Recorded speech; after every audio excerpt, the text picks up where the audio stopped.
c'est parti pour une installation en Pizzimoloco Petit Flexi avec les bretelles croisées en ventrale, mais déjà totalement préinstallées. C'est-à-dire que je vais déjà clipper tous mes clips avant de prendre bébé dans les bras. Voilà, il y a plein d'autres façons de faire, il y en a 5 en tout. Voilà la dernière que je vous montre.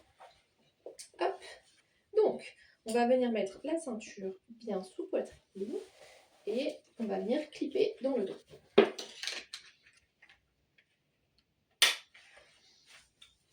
Voilà.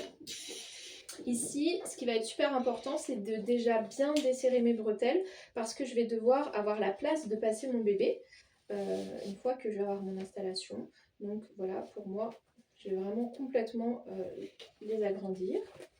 En fonction de votre gabarit, cette technique sera peut-être pas forcément possible. Donc voilà, à tester. Je vais venir croiser mon porte-bébé. Donc ici, je croise et je viens clipser. Tac. Je vais faire la même chose de l'autre côté. J'essaye de ne pas faire de spirale avec mes sangles et de tout emberlificoter. Et de bien ici faire en sorte qu'on puisse serrer comme ça. Donc il faut que j'ai mon serrage d'ailleurs. Je l'ai du mauvais côté ici. Hop. Voilà, pour que je puisse avoir mon serrage de dispo. Voilà. Hop. Ici, ça forme une croix.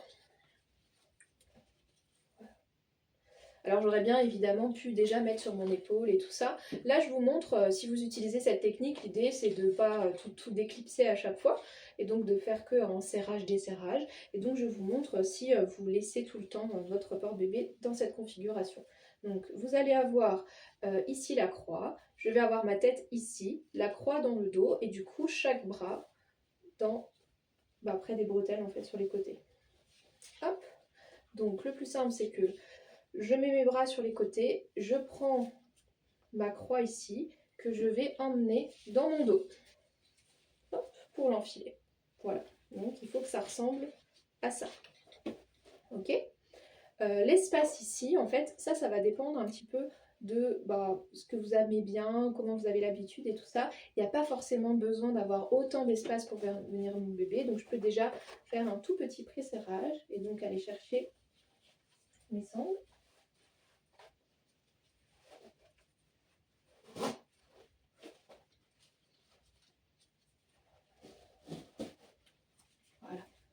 Comme j'aurai un petit peu plus de mou, ce sera plus facile à serrer une fois que j'aurai installé bébé.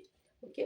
Donc ici, il va falloir bien passer les jambes de bébé, ici. Et donc, je viens bien plaquer mes sangles là, parce qu'il faut que bébé, il n'ait pas cette sangle-là sur sa jambe. Il faut bien passer les pieds ici. Voilà. Donc, je prépare tout bien. J'ai pas de mou dans mon dos. Tout le mou est devant pour venir accueillir bébé. Alors là, la différence avec les autres installations, c'est que je prends mon bébé un petit peu plus haut, ça va me faciliter la tâche. Je vais venir prendre un premier pied ici. Hop, voilà.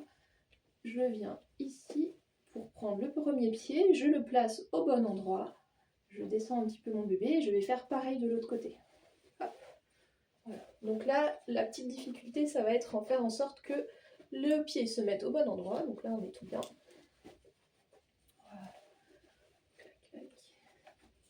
Et donc, on va devoir serrer. J'attrape ma sangle. Je fais un premier serrage assez grossier des deux sangles. Voilà. Cette technique, elle est par exemple super pratique pour mettre sous un manteau de portage ou un manteau tout court que vous allez rajouter après votre couverture de portage, puisque du coup, il n'y aura pas besoin de passer dans votre dos. Voilà, très pratique en hiver. Je viens bien finoler ma petite installation. Je mets mes mains derrière les fesses pour bien basculer le bassin. Je vérifie bien qu'ici, mon tablier aille bien au creux des genoux, que mes fesses sont plus basses que les genoux, que les petites mimines sont bien près du visage. La hauteur du tablier est bonne. Et si nécessaire, je peux encore un petit peu serrer. Je ne vous ai pas montré, mais on peut aussi serrer ici. Moi, je le trouve un peu moins pratique. J'arrive pas trop à avoir de la force ici, mais c'est possible aussi. Et sinon, voilà. On vient serrer tout ça jusqu'à trouver un confort. Du coup, si on est dans l'optique d'avoir une veste de portage, on est d'accord qu'il faut quand même bien pouvoir passer sa main en dessous pour aller faire ses serrages, mais ça se fait totalement facilement une fois qu'on a l'habitude.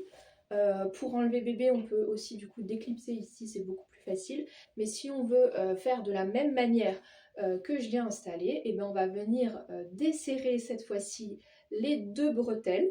Et pour ce faire, on va utiliser le pouce et pousser la bretelle, le petit bitonio noir là, vers le plafond pour pouvoir desserrer. Pour faciliter le desserrage, vous voyez, je me prépare déjà ma main pour venir soulever les fesses de bébé.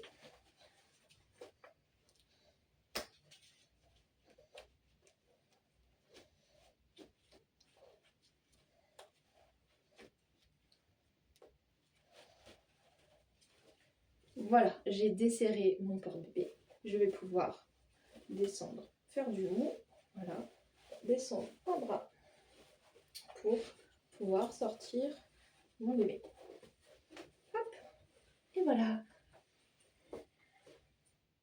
Et je le répète sur toutes mes vidéos, mais j'ai pas envie que quelqu'un se fasse avoir par cette ceinture. Donc la ceinture, elle a un clip sécurisé, donc j'appuie bien sur le petit bouton là, en même temps qu'ici, pour me libérer. Et je peux donc laisser mon porte-bébé comme ça. Hop. Je vais l'enlever en défaisant comme je l'ai installé, en repassant mes bras. Voilà. Donc si vous voulez le réutiliser pour faire cette technique, vous pouvez repartir en le mettant bien comme ça. Hop, je vous le remontre. Voilà, donc j'ai tout laissé clipser. Et ici, on vérifie bien qu'on a notre petite croix.